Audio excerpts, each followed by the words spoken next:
I once saved the life of Lu Qianji's mother. Because of that, I became the empress. In that life, I never understood the sorrow that came with being the emperor's wife. After being reborn, I told him I only wished to be his younger sister. Yet for some reason, in this life, he clings to me and refuses to let go. Thank you for saving my life, Miss Li. When I opened my eyes again, I had returned to the moment I first met Lu Qianji in my previous life. How would Miss Li like me to repay this favor? He asked. After a long journey of hardship, my body had grown frail, lying weakly upon the bed. Lu Qianji stood beside me, draped in golden dragon robes, his eyes calm and gentle, a faint smile on his lips. My mind went blank, pain flooding through me as memories of the past life rushed back. Back then, I had smiled foolishly at him and said I wished to be his wife, to stand beside him. He froze for a moment, then replied, "All right." I was overjoyed, never noticing the hesitation in his eyes. His mother stood nearby, looking at me with tender affection. In the chaos of war, I had carried her on my back all the way from the south to the north. We had survived countless dangers together, such feelings were deeper than any ordinary bond. Madame Lu cherished me, perhaps even more than Lu Qianji himself. Marriage, since ancient times, has always been decided by parental command and the words of the matchmaker. Lu Qianji had just unified the realm and barely secured his throne. He dared not defy his mother's will. And so, we became a pair bound by resentment. On our wedding day, I was filled with happiness. I, once lively and mischievous, quietly sat under the bridal veil, waiting for him. Over and over, I touched the embroidered dragons and lotus seeds on the bedspread, imagining the servants' cheerful blessings for an heir to come soon. Madame Lu, no, the Empress Dowager, gently pinned a phoenix hairpin into my hair. Tears welled in her eyes as she said, "My child, your hardships have finally come to an end." But we were all wrong. That night, Lu Qianji was drunk. He lifted my bridal veil with indifference, the smell of alcohol heavy on his breath. We did not drink the nuptial wine, nor perform the rites of the bridal chamber. I kept lying to myself, thinking he was simply too drunk to remember the formalities. Then he pulled me into his arms and murmured again and again, "I'm sorry, Tingyan." I could no longer deceive myself. While Madame Lu and I had been away, another woman had already taken root in his heart, a valiant female general named by Tingyan. She had fought alongside Lu Qianji through countless campaigns, earning immense respect among the troops. Because of that, the military men at court despised me. Had I known sooner, I would never have come between them, never become the villain of their story. But fate allows no if. After the wedding, Lu Qianji treated me with cold detachment. Before the Empress Dowager, he would still smile and hold my hand, pretending we were a loving couple in harmony. But once we left the palace, he avoided me as if I were something unclean. Still, I once tried to win his heart. When he reviewed memorials in the imperial study, I would bring him a bowl of warm tonic soup to clear his mind. When he burned with fever and drifted in delirium, I stayed by his side without rest, coaxing him with candied fruit so he would take his medicine. All his robes were made by the Imperial Wardrobe Bureau. To make him look more dignified, they often chose stiff, heavy fabrics. I noticed his shoulders were often rubbed raw, so I quietly chose soft silk and sewed inner garments for him myself. Perhaps as time passed, he gradually stopped rejecting me. For a while, there was warmth between us. When he was ill, he would act spoiled toward me, like a small dog seeking a gentle pat. He would fall asleep listening to my soft voice as I told him stories of the days the Empress Dowager and I fled through war-torn lands. His breathing was always light. When asleep, he would curl close, pressing against me as if searching for warmth. The body heat of a man is high, it often woke me from sleep. He began visiting my palace more often, dining with me. No matter how late he stayed up working, I would wait in my chamber, leaving a single warm light for him. The Empress Dowager loved children. She often summoned the young sons of meritorious ministers, 3 or 4 years old, to play in the imperial garden to ease her loneliness. One afternoon, after Lu Xianxia and I finished lunch, we passed the garden and heard their cheerful laughter. He smiled and said he wanted me to bear him a child. Soon after, I was with child. But my morning sickness was severe. The Empress Dowager, deeply fond of me, ordered the imperial physicians to care for me diligently and often came to visit. When Lu Xianxia heard the news, his eyes filled with tears, he nearly lost composure before the physicians. The joy in his gaze was real, it could not be feigned. At that time, Bai Tingyan was still at the border, leading troops. Because he drew close to me, I could not help but be moved, though deep down I knew this happiness was stolen, something I would one day have to repay. And indeed, my fear proved true. My body, long weakened by hardship, could not bear the strain. I bled often, the physicians exhausted every remedy to protect the child. Then one day, through my own carelessness, I slipped and fell. When I reached down, my hand came away drenched in blood. My vision blurred. Lu Xianxia rushed to lift me in his arms, ordering the physicians with trembling urgency. But they hesitated. Bai Tingyan had been ambushed and gravely wounded, brought back to the capital. She needed coagulation grass, a rare herb that could stop deadly bleeding. So did I. There was only enough for one life. Half conscious, I wanted to tell the physicians to give it to Bai Tingyan. She was a general who fought for the lives of the people. I was merely an empress, living upon their offerings. She deserved to live more than I did. I, too, had once lived among the refugees of war. I knew the suffering of the common folk. But before I could speak, I heard Lu Xianxia's voice beside my bed, hoarse yet resolute. "Give it to General Bai," he said. He did not even wait for me to yield. He chose her life over mine. Tears streamed down my face as the metallic scent of blood thickened in the air. The imperial physicians, afraid of offending the emperor, tried to urge him outside. But he refused to leave. He stood there, motionless, wiping the cold sweat from my forehead as I struggled for breath.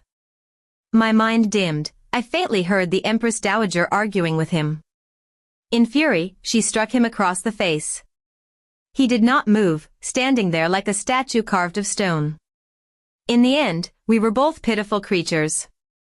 I survived, but that night, I lost my child forever. And with it, my ability to ever bear another. When I woke, it was deep into the night. The Empress Dowager sat at my bedside, watching over me, her eyes swollen from crying. Lu Xianxia stood by the window, veins of red streaking his eyes. I pulled the blanket over my face, I could no longer bear to look at him. The Empress Dowager drove him from the room, and only then did I weep in her arms. He remained outside the door, silently listening to my wailing. From that day, my heart turned to ashes. We drifted further apart. An empress without a child, rumors spread through court. Lu Xianxia's new dynasty was fragile, his throne unsteady. To silence the ministers, he brought 2 noble women into the palace. One of them resembled Bai Tingyan by 7 parts. I sat in my empty chamber and laughed bitterly. So this was a man's so-called devotion, how much was it ever worth? I submitted a memorial requesting to be deposed. This concubine, childless upon the imperial pillow, has failed in the duty of an empress and brought shame upon the ancestors. He rejected it. After that, I withdrew completely from the world, devoting myself to caring for the Empress Dowager, our bond deeper than any I had known. 3 years later, the Empress Dowager passed away peacefully in her sleep. When I received the news, I took the phoenix hairpin she had once placed in my hair and drove it into my chest. In this world, I had nothing left to hold me. As my soul drifted free and light, I watched Lu Xianxia collapse in tears, his world crumbling around him, and my heart remained still. If there is another life, I wish only to serve the Empress Dowager again, to be her carefree daughter in her gentle embrace. As for Lu Xianxia and me, our bond has ended. Let it never be tangled again, in life or in eternity. Miss Li, how would you like me to repay this favor? Seeing me lost in thought, Lu Qianjai asked once more. His brows were soft, his smile tinged with a familiar tenderness, the same that once made me lose myself completely. After all the storms I had weathered, my heart now only longed to retreat. Speak plainly, what is it you want? Lu Qianjai asked again. Be it 10,000 taels of gold or a fief 1,000 miles wide, Lu will spare no effort to repay this debt of life. He had always been a filial son. At 8 or 9, he left home with his study companion to pursue his education in the capital, far from Madame Lu. Perhaps because of that, he held the bond between mother and child with special reverence. My dear, go on, tell me, Madame Lu said softly beside me, her face full of maternal kindness. I remembered the last words she spoke before her death in my previous life, her trembling hand stroking my forehead as she whispered. If there is another life, do not marry my son again. It was all my fault, letting you suffer such grievances. She had said, in the next life, be my daughter instead. I will pamper and dote on you, raise you as a noble lady untouched by hardship, one who will never know what sorrow feels like. I knew she deeply regretted marrying me to Lu Qianjai, but regret alone could not change fate.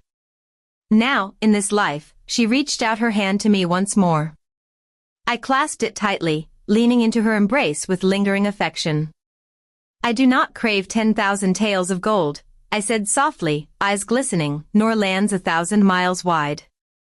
I only wish to serve beside the Empress Dowager for as long as I may. Let me be a maid, even a lowly servant, so long as I can remain by her side, it will be enough. Something flickered in Lu Qianjai's eyes. From a young age, he had been separated from his mother. Though Madame Lu missed him dearly, sending him food and clothing with every passing season, he could never truly be near her. In our previous life, he treated the Empress Dowager with respect, but not warmth. Whenever he saw me resting in her lap beneath the sunlight, a shadow of loneliness would cross his gaze. After the Empress Dowager learned that he had chosen Bai Tingjian's life over mine, she grew cold toward him. She began to chant scriptures daily, saying his hands were stained with too much blood, forbidding him from entering her palace. Lu Qianjai would linger outside her doors, unable to step inside. Later, when she passed away, I quietly handled her funeral rites. From outside the palace came his desperate cries of grief.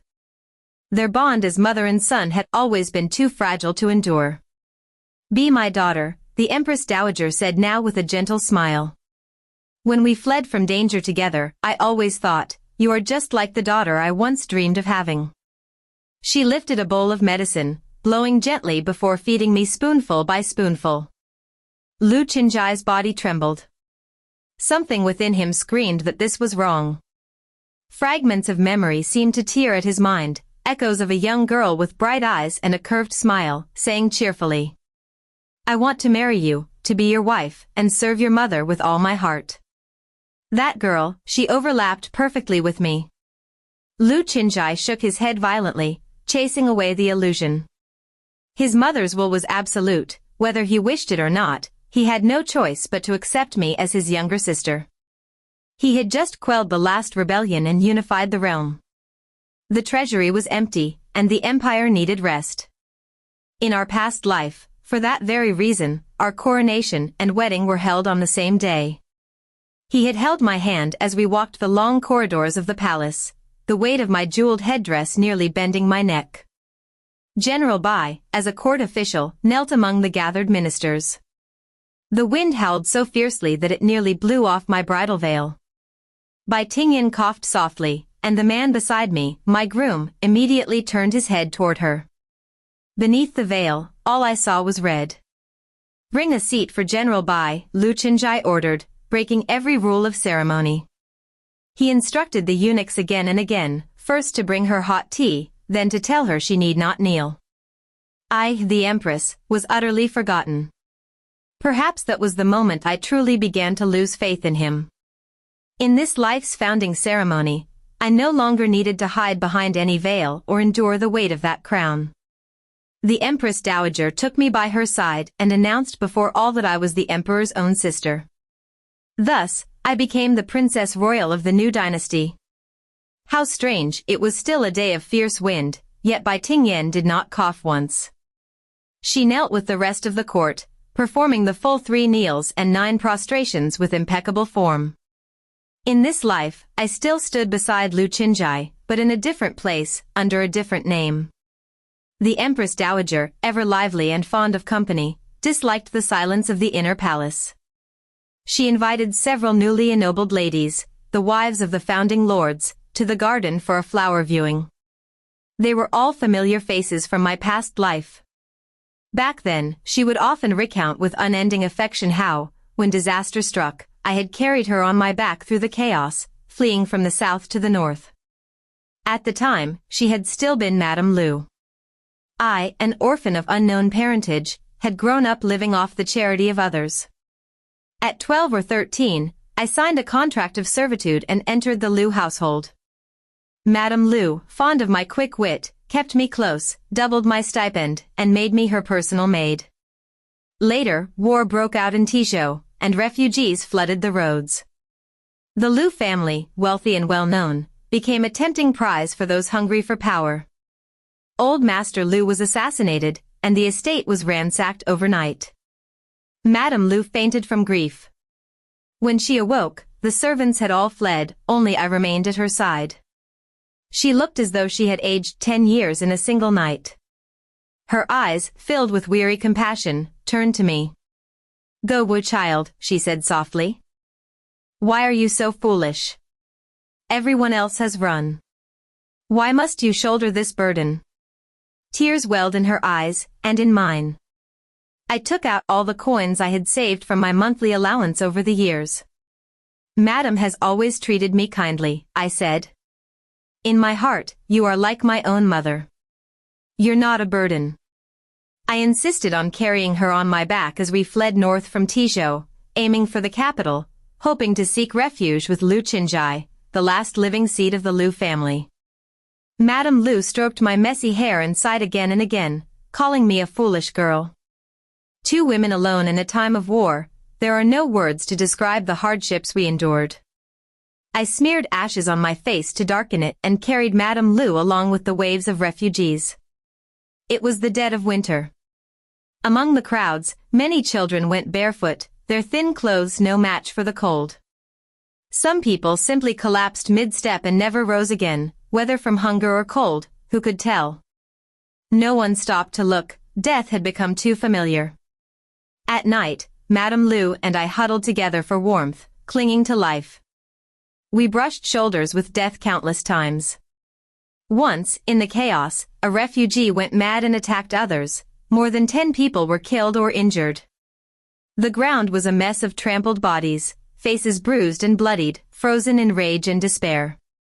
I shielded Madame Lu with all my strength but was struck several times myself. That night, when she saw the bruises blooming dark along my waist, she trembled and wept in silence. There were days when we had nothing to eat. Locust plagues and war had stripped the land bare, even the bark of trees was gnawed clean. The villages we passed through were like ghost towns, hollow and dead. After endless trials, we finally reached Chang'an. I had not eaten for 3 days, and my legs were so weak I could barely stand. It was then that Lu Qinjai rode past on horseback. Madame Lu, sharp-eyed even in her frailty, called out hoarsely, "My son." Her cry was both despairing and hopeful. Lu Qinjai turned abruptly, high on his horse, looking down at us, his presence radiant, unshakable, like a painting of power and grace. Whenever the noble ladies of the court heard this story, they would weep into their handkerchiefs and call me the most dutiful of daughters. Perhaps it was because I was quiet, well-mannered, and careful in all things. In my past life, when the officials attacked me for being childless and demanded my dethronement, even those strict and conservative matrons, women who upheld the 3 obediences and 4 virtues, stood by my side. Now, after so many years, seeing them again, my eyes grew damp. The Empress Dowager beckoned, and I stepped forward. They all rose to bow, no longer calling me Your Majesty the Empress as in the past, but your highness, the princess royal." The elderly ladies gathered together, women of high status yet still concerned with household affairs. Madame Zhao lamented her quarrel with her daughter-in-law. Madame Lu fretted over her young daughter, newly of age and smitten with the thought of love. Madame Wang complained that her two daughters-in-law fought constantly for control of the household accounts. I sat quietly, smiling as I listened. "You all have grandchildren to hold," the Empress Dowager said, sighing softly as she lifted her teacup. "Yet the Emperor's palace remains empty, still without an heir." In our past life, while I was by Lu Qinzhai's side, she had never spoken such words. Now, with him alone on the throne, even she began to grow restless. Madame Wang glanced slyly around and said, "At present, there is a most fitting match before our eyes, but I wonder if your majesty would be willing to bless it." Her son was a general, loyal to Lu Qinzhai, following him through countless battles, a man of great merit. Naturally, she knew a few secrets of the inner court. In those years at the front, Madame Wang continued, lowering her voice. His Majesty and General by 8 and lived side by side. All the soldiers saw it. They say the two are heaven's destined pair. Why, when assassins struck, wasn't it General Bai who shielded him and took a blade meant for the throne? His Majesty's affection for her is extraordinary, Empress Dowager, you must see that justice is done for them. As the ladies murmured among themselves, Lu Qinzhai and Bai Tingyan appeared behind us, unseen until that very moment. Caught gossiping, the women scrambled to their feet, flustered, bowing low. "There is only brotherhood between me and General Bai," Lu Qinzhai said calmly. "No love between man and woman." His gaze lingered on me, an explanation that no longer mattered. Given who we were now, there was nothing left that required clarification. Bai Tingyan stood silently behind him. The room fell quiet, none of the noble ladies dared continue. "Mother is so unfair," I said playfully. "You worry so much about my royal brother's marriage, yet haven't chosen a suitor for your daughter." Laughter rippled through the hall. Lu Qinzhai's eyes darkened, unreadable. Bai Tingyan's expression remained composed, the two of them still seeming every bit the perfect pair. The Empress Dowager tugged lightly at my sleeve, smiling. "You little scamp," she said. "You've grown beyond my reach." Madame Gu chuckled and said, "As it happens, I have a disobedient son, wild and unruly, forever making me furious. Why not let me gift him to your highness?" The Gu family was an old aristocratic house of the former dynasty, wealthy, noble, but not blindly loyal. When Lu Qinzhai raised his banner of rebellion, their eldest son was among the first to pledge allegiance, and thus their clan not only survived but prospered, earning new honors as founding nobles. The Gu family's eldest son was the dream of half the young ladies in the capital. The younger son, however, was obscure, so forgotten that, had Madame Gu not mentioned him, no one would have remembered he existed. But I remembered him perfectly. In his past life, after Lu Qinzhai gave the coagulation grass to Bai Tingyan, not a single official, civil or military, raised an objection. They all silently agreed that my life was worth less than hers, that I was naturally the one meant to be abandoned. As Empress, I understood the weight of responsibility upon my shoulders. But even knowing that, when I was discarded so easily, without hesitation, the pain still cut deep. There's a world of difference between choosing to let go and being chosen to be let go of. Only two people spoke up for me, the Empress Dowager and Gu's second son. He wrote a satirical poem mocking the emperor's cruelty. The scholars dismissed it as crude, but it spread among the common folk, simple and sharp enough that even children could recite it. It mocked Lu Qinzhai to the bone, calling him a man who had abandoned wife and child. In truth, Lu Qinzhai was not heartless. To be heartless, one must first have given their heart. His had never belonged to me. And yet, for the one who had dared defend me, I always held a quiet gratitude. In my past life, I had withdrawn from the world, hidden away in the inner palace, never once meeting him. But now, when Madame Gu mentioned her wayward younger son, something about that reckless boy stirred my curiosity. Very well, I said lightly. Lately, I've been bored. Perhaps he can keep me company. Ah, the privileges of being a princess. In my past life, every smile had to be measured, every word weighed. I feared any misstep might become a reason for ridicule, that I would be deemed unworthy of the title Empress. But now, as the pampered daughter beneath the Empress Dowager's knee, I was free to speak and act as I pleased. Even my mischief could be excused as innocence. Madame Gu, thinking I was serious, quickly agreed with delight. Then, without warning, Lu Qinjai's body swayed and collapsed. He sank into the depths of his own mind, swallowed by the sea of time. Memories of his previous life crashed over him, visions of a woman smiling softly, reaching out her hand. He remembered her. She was his younger sister, the one who had saved his mother's life. But within those old, buried memories, they were not siblings. They were husband and wife, leaning on each other through years of hardship. "It's my fault," the Empress Dowager whispered, her voice trembling as she sat by his bedside. "I should have noticed sooner. How could I not see that His Majesty was unwell?" Her heart ached. After all, this was the son she had carried 10 long months and raised with her own hands. The imperial physicians had already examined him. "His Majesty is still in his prime," they said.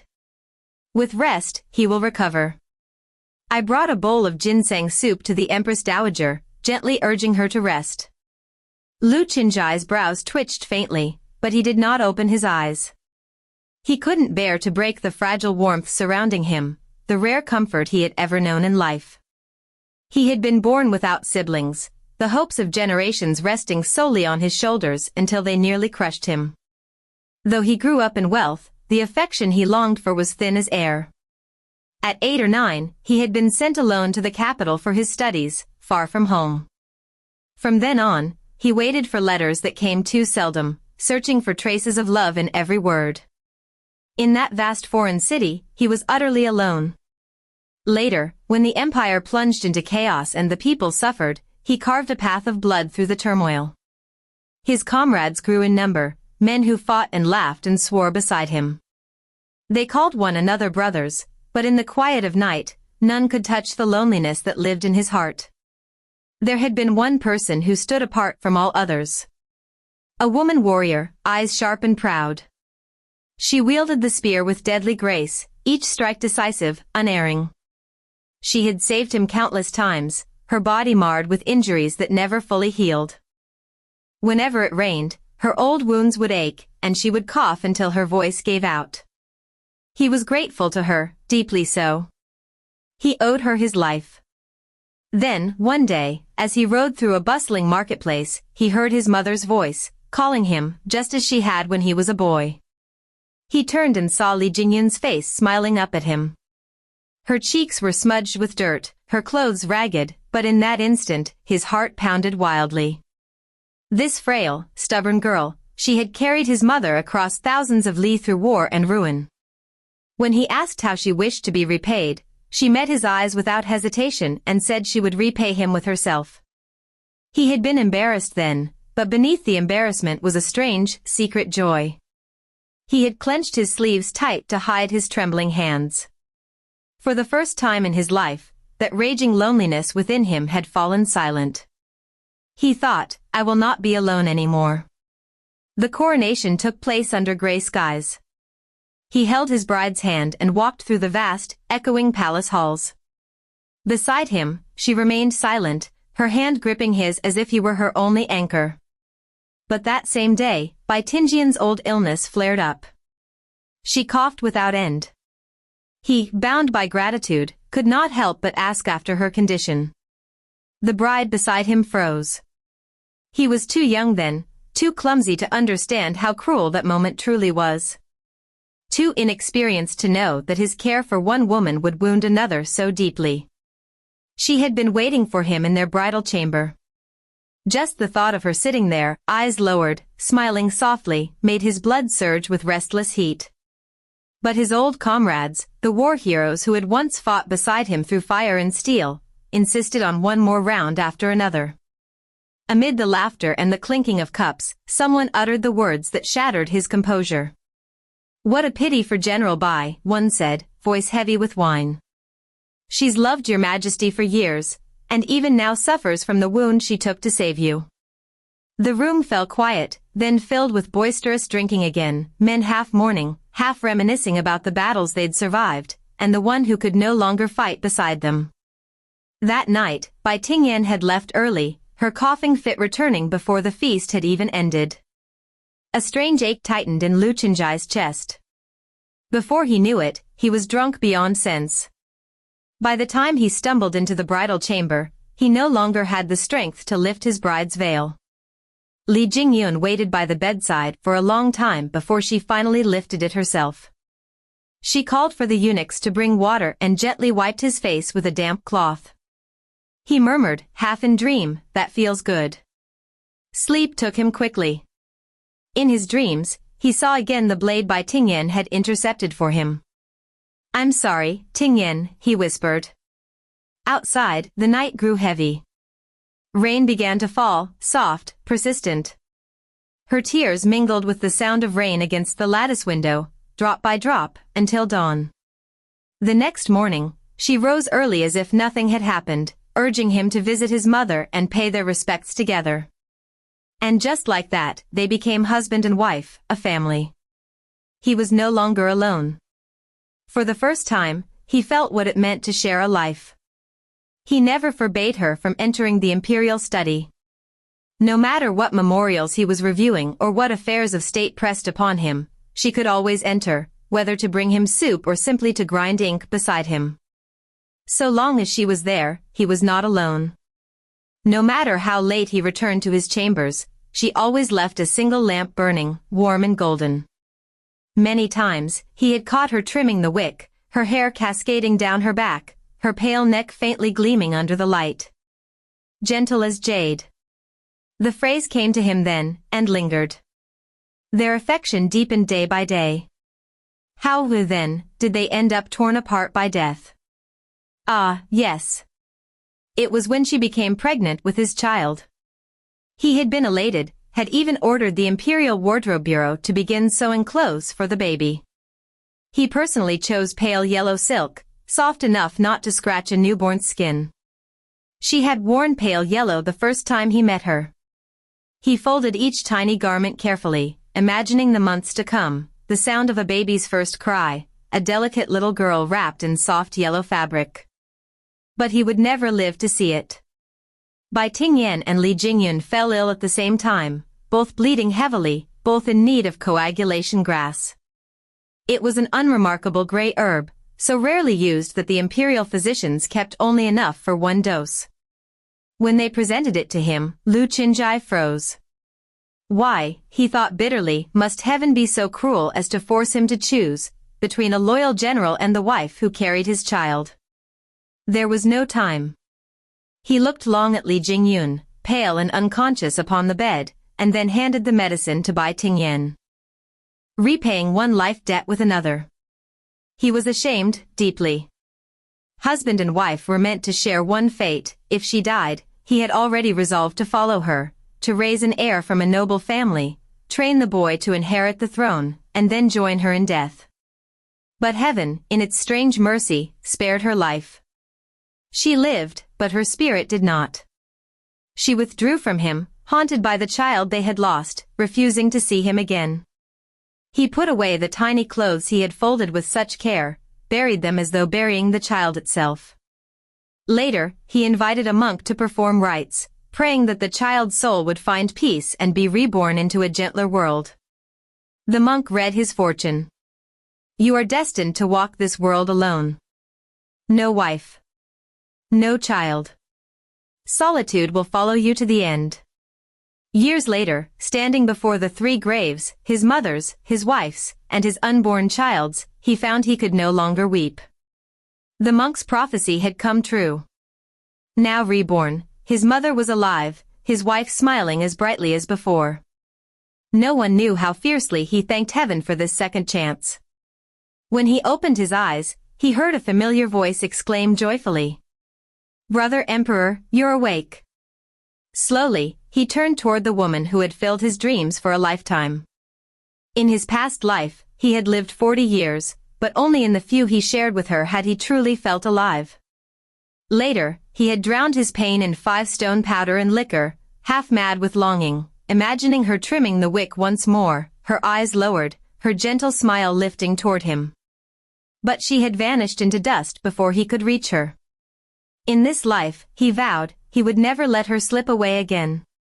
But in this life, when she looked at him, there was something new in her gaze, a worry that could not be feigned, a quiet sorrow that pierced him to the bone. Everything was there, except love. He had already exhausted the love she once bore him. In this life, she no longer wished to be his wife. Rage and grief surged through Lu Qianzhai's heart. He coughed, blood spilling from his lips. How could this be? The Empress Dowager cried out, panic-stricken. Did the imperial physicians not say there was nothing wrong? I'm fine, mother, he said softly, his eyes dim yet strangely bright. I've never felt more alive. He was reborn. Everything could still be changed. A few days later, Lu Qianzhai went to the outskirts to plow the ritual field for the spring ceremony. The Empress Dowager and I accompanied him, surrounded by ranks upon ranks of officials. I sat in the palanquin, bored, and lifted the curtain to glance outside. The streets were lively, lined with shops. I hadn't realized my curiosity shone so plainly, until I saw Lu Qianzhai watching me, eyes dark, unblinking. In his memory, after losing our child, I had rarely smiled. I had sat silently by the window, trapped in my memories of the baby who never saw the light of day. After that loss, I could no longer bear the sight of needle and thread. The thought of those tiny clothes, how carefully I had sewn them, how cruelly I had burned them, was more than I could bear. That youthful brightness he saw now, it hadn't existed in a very long time. We were passing through the busiest market in the capital. Suddenly, a bright grin appeared before my eyes. Startled, I shrank back into the Empress Dowager's arms. Don't be frightened, Your Highness, said the man with a laugh, flashing 2 small tiger teeth. I am of the Gu family.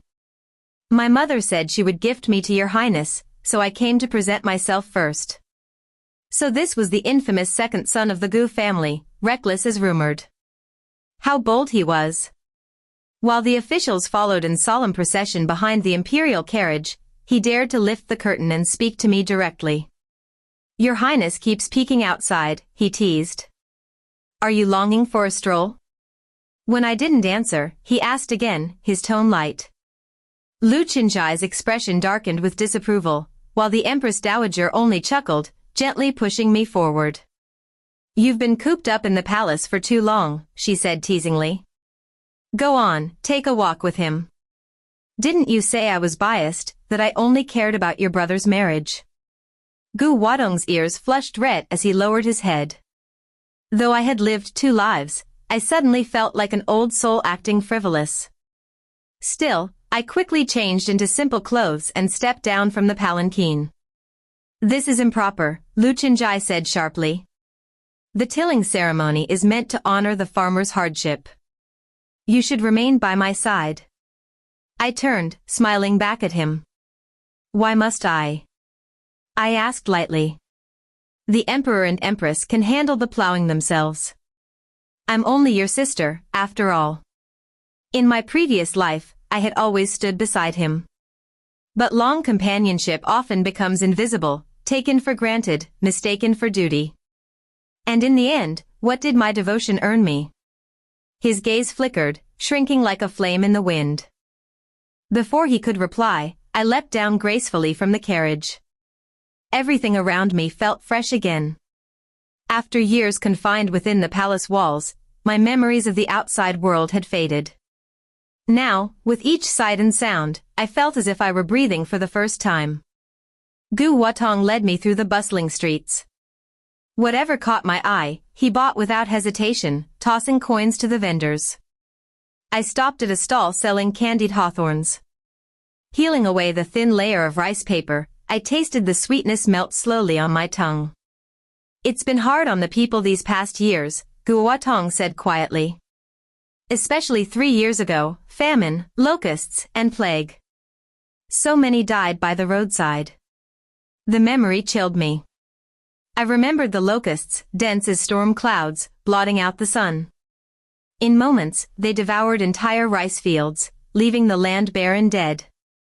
For many families, rice was their only source of survival. When it vanished, so did their last thread of hope. That very day, many threw themselves into wells, ending their suffering the only way they could. At that time, I had been traveling through Jizhou and had witnessed those horrors myself. Gu Huatong continued softly, I opened a porridge stall in the marketplace then, served the refugees hot porridge every day. 3 years ago, in Jizhou. I looked closely at his face and, through the haze of memory, recognized faint traces of the boy from back then. So you were the one who saved my life. My eyes brimmed with tears. In Jizhou, I had nearly starved to death. It was a bowl of thick porridge from his charity that revived me. Back then, he had been thin and dark from the sun. I only remembered that the kind stranger was tall. I never imagined that the same boy would one day stand before me, elegant, handsome, radiant with youth. I wandered a lot back then, he said, scratching his neck, smiling shyly. Got a bit tanned, I suppose. His smile held no embarrassment, only that bright, unrestrained energy unique to youth. My heart was moved. Born to privilege, yet capable of compassion, there truly are people born with gentle souls. Look, Guotong said suddenly, tugging my sleeve. There's a kitten over there. Following his gaze, I saw a tiny cat, not yet with its eyes open, mewling weakly in the dust. I stepped back instinctively, fear flooding my chest.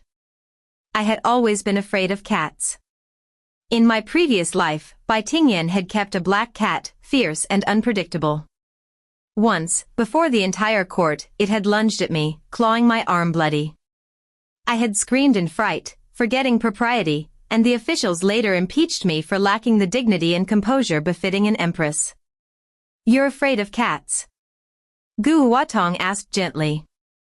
It's all right. It's just a baby, it won't bite. He crouched, voice soft. If you really don't like it, I'll take it away. His thoughtfulness made me pause. Encouraged by his calm, I dared to look at the kitten again. It was a tiny calico with round eyes and a pink nose, mewing at me as though asking to be held. You can touch it, he said, bringing it closer. Cautiously, I reached out and brushed its head. Its fur was as soft as silk, impossibly delicate beneath my fingers. In that moment, a strange peace washed over me. If I stayed curled up forever in the shadows of my past, too afraid to open my heart again, then what was the point of being reborn? Only by creating new, beautiful memories to overwrite the painful ones could I truly be alive again. By dusk, when Gu Huatong escorted me back, I was holding the calico kitten tightly in my arms, reluctant to let go. Weren't you terrified of cats? Even the Empress Dowager was surprised. But it's so adorable, I protested. Then let it stay with you, Gu Huatong said. And when I miss it, may I come to visit? Of course. We exchanged a smile. I saw right through his playful intent, and he knew I did, but still, he met my gaze with open, boyish honesty. What a mischievous, endearing young man. Then Lu Chenjai's voice cut through the air, ill-timed and cold. You shouldn't keep a cat. It might scratch you, draw blood. Have you forgotten? Every hair on my body stood on end. That had happened in my past life. How could he know? Could it be, he was reborn too? Had he also remembered? Would he, for Bai Tingyan's sake, push me toward death again? Though this life would never see me pregnant, who was to say he wouldn't strike first, just in case? I forced myself to smile, steadying my voice. This little kitten won't hurt me, I said lightly. I know, it never will. Yes, Gu Huatong added quickly, following my words. It will never hurt the princess. His tone carried a quiet promise. After returning to the palace, I began to watch Lu Chenjai closely, searching for signs that he, too, carried memories of our past life. Until I was certain, I dared not act rashly. So I remained near the Empress Dowager, the lively and dutiful daughter everyone adored. Gu Huatong often came to visit, sitting with me as we stroked the kitten together. Under my care, it grew plump and sleek, affectionate and gentle. Each time he visited, he brought something new. A pair of earrings shaped like foreign flowers from Western merchants. A pastry of delicate craftsmanship I had never tasted before. The first orchid to bloom in his courtyard. The black ghost stone that had helped him win a game. The first poem he had ever written. Without realizing it, our hearts drew quietly closer. This morning, he came again. I was preparing paper offerings, beside me, a small pile of brightly colored baby clothes. It isn't the tomb sweeping festival, he said with mild confusion. It's for an old soul, I murmured, my fingers brushing over the paper effigies. A memorial. We found a quiet corner and set them alight together. The flames flickered softly, consuming the gold paper and tiny garments. It's for my child, I said. The one who was never born. Today is its death day. In my past life, every year on this date, my chest had felt tight until I could scarcely breathe. Sometimes the grief became so sharp, I would cough blood. The pain of a mother who has lost her child, no one who hasn't lived it can ever truly understand. I only hope, I murmured, watching the last of the paper turn to ash, that the little one will be born into a good family in this life, never to suffer again. No one noticed the figure standing far away. Lu Qinzhai's gaze, dark and fathomless, lingered on us from the distance. A few days later, Lu Qinzhai came to see me himself.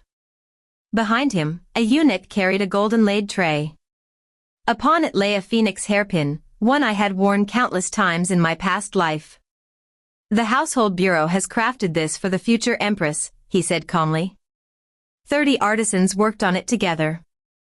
I thought my younger sister might want to see it. That last phrase, younger sister, was spoken with strange emphasis. In my past life, the Empress Dowager had personally placed this very hairpin in my hair on our wedding day. Her hands trembled with affection as she whispered, "You must live in harmony, my child. May you and His Majesty be blessed and whole." And before her death, she had looked upon the hairpin again and said, eyes glistening, "I regret ever marrying you to him." I had used that same hairpin to stab my own heart. So when I saw it again now, the world tilted beneath me. Why show it to me? I forced a brittle smile. As long as your empress likes it, that's what matters. The woman I want as my empress, Lu Qinzhai said slowly, is standing right before me. There was no one else present. Only me. The eunuchs withdrew in silence, leaving us alone. Your Majesty, what are you saying? I managed to keep my voice steady. I'm your sister. How could you speak so against all decency? I stepped back, trying to smile. The phoenix is the emblem of an empress. Only the mother of the realm may wear it. Your sister is frightened by such honor. Jingyun, he said, pressing the hairpin toward me, look at it carefully. You don't recognize it. It was the same one I had worn countless times before. For a while, I had thought my days with Gu Huatong had healed me, had erased the wounds of that life. But seeing that hairpin again tore the scars open, and the old pain flooded back. Stop lying to me, Jingyun. His voice broke. He thrust the hairpin before my eyes. I saw you burning offerings for our child. Don't you remember Tayotio? Tayotio. The little name we had chosen for our unborn daughter. He had said once that because I smiled with curved eyes the first time we met, he wanted our daughter to smile the same way, bright and unshadowed every day. Shut up. My eyes stung with fury. You don't deserve to speak her name, let alone call yourself her father. How dare you bring that hairpin before me? My voice cracked. You were the one who killed her. Lu Qinzhai's tears fell soundlessly. That child, she was the chasm that would forever divide us. To touch her memory was to die. I've come back for you, he said hoarsely, half mad. This is heaven's gift, a chance to set things right. I've already ordered the imperial physicians to gather every herb of coagulation grass in the land. This time, Teodia will be born safely. We'll be husband and wife in harmony, the most loving parents in the realm. His hands trembled as he spoke, his voice unraveling. These nights, I dream of you and Teodia, by the koi pond, feeding the fish together. She laughs so freely. But when I try to see her face clearly, she vanishes. He gripped my hand desperately. You don't want to keep her. Jingyun, you sewed so many tiny clothes for her. You burned offerings again this year.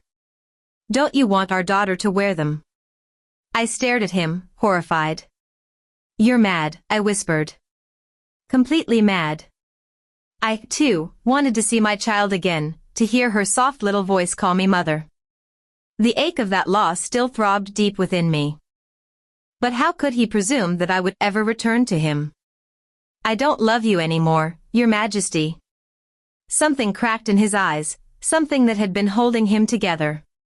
I couldn't bear to see him unravel any further. Turning away, I fled from the bedchamber. At the doorway, I almost collided with Gu Huatong. He rubbed his nose awkwardly. I made some bean curd pudding, he said. Would you like to have some with me? Yes. I sniffled, swallowing the last of my tears. He led me up a tall tree overlooking the city. We sat side by side on a thick branch, half the capital spread beneath our feet. The wind was fierce, whipping my hair across my face. Gu Huatong said nothing, he simply reached out and gently tucked my hair behind my ear. We stayed there until the sun dipped and lanterns began to glow across the cityscape. I ate his sweet bean pudding, the sugar softening the bitterness still clinging to my tongue. When twilight deepened, I finally spoke. I told him everything, my story, my past, my death. He listened in silence, eyes steady, the wind carrying my words away. At last he said quietly, Heaven gave you a second life so you could let the past go. I gazed at the lights blooming across the horizon. I will, I said softly, my voice lost in the night breeze. I'll make it count this time. Maybe, he said with a soft laugh, his eyes glimmering like starlight in the dark, I'm the chance heaven sent you. He held out his hand to me. We're still young, he murmured. There's so much time ahead. In this life, there will be no cries of sorrow, no lies, no betrayal. We can walk a long road together. I looked at that hand, steady, warm, and waiting, and for the first time in a long while, I smiled. Then I reached out and took it. The end.